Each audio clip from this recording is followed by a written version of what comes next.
Bonjour à tous et le bienvenue à cette prière du matin. Nous commençons notre journée en demandant au Seigneur qu'il vienne nous bénir, qu'il vienne être avec chacun de nous. Au nom du Père, du Fils et du Saint-Esprit. Amen. Je vous salue Marie, pleine de grâce, le Seigneur est avec vous. Vous êtes bénie entre toutes les femmes, et Jésus, le fruit de vos entrailles, est béni.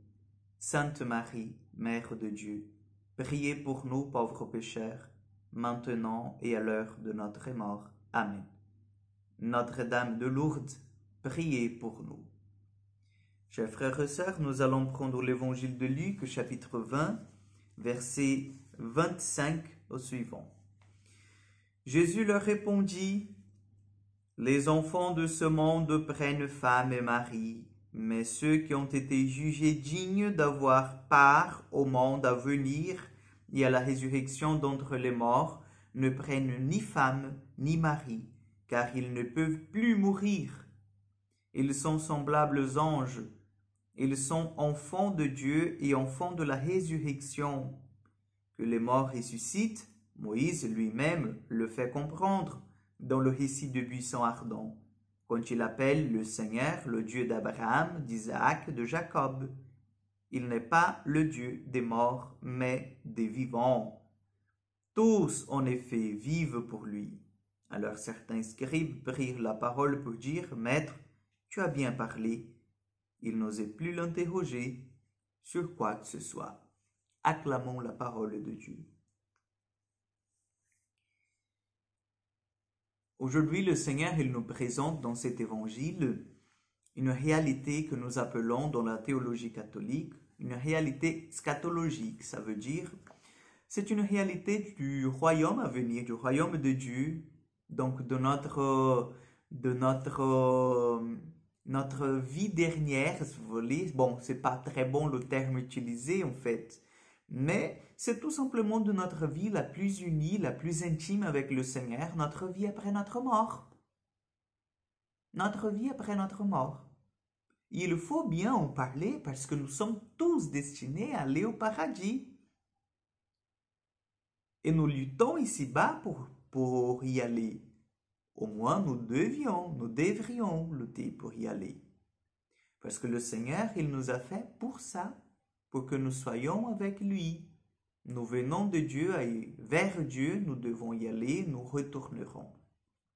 Donc aujourd'hui, Jésus, il dit en fait, parce qu'il y a toute cette discussion, est-ce que, voilà, une femme qui était la femme de 7 hommes au ciel, ce serait qui son mari? Est-ce que c'est le premier? Est-ce que c'est le quatrième? Est-ce que c'est le troisième? Est-ce que c'est le dernier? Et Jésus dit, mais ne vous inquiétez pas avec ça. C'est pas la même logique. Les enfants de ce monde, vous vous mariez, mais au ciel, on va pas vivre dans cette logique du mariage. Non. Au ciel, nous serons tous des enfants de Dieu. Au ciel, nous n'allons pas nous marier et ni nous donner au mariage. Vous voyez?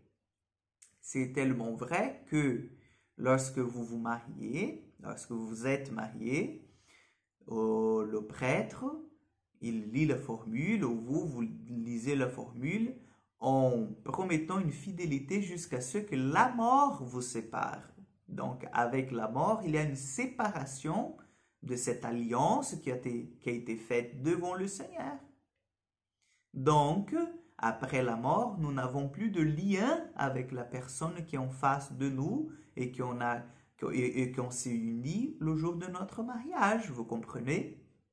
Alors, nuancez bien, je ne suis pas là en train de vous dire qu'au ciel, vous ne pouvez pas aimer celui qui était votre mari ici sur cette terre, vous ne pouvez pas aimer celle qui était votre épouse sur cette terre. Non, vous allez l'aimer, nous allons nous aimer d'une façon encore plus forte, plus grande, plus pure, parce que nous allons nous aimer en Dieu.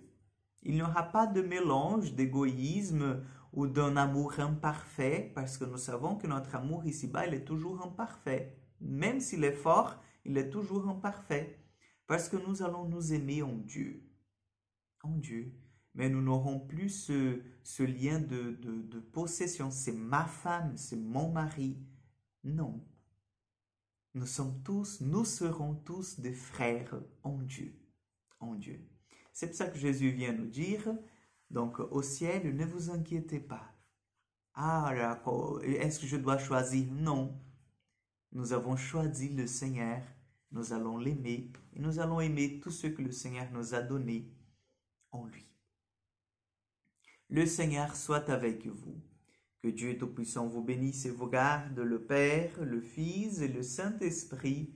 Amen. Que Dieu vous accompagne, chers frères et sœurs. Bon week-end et à mardi pour encore une prière du matin.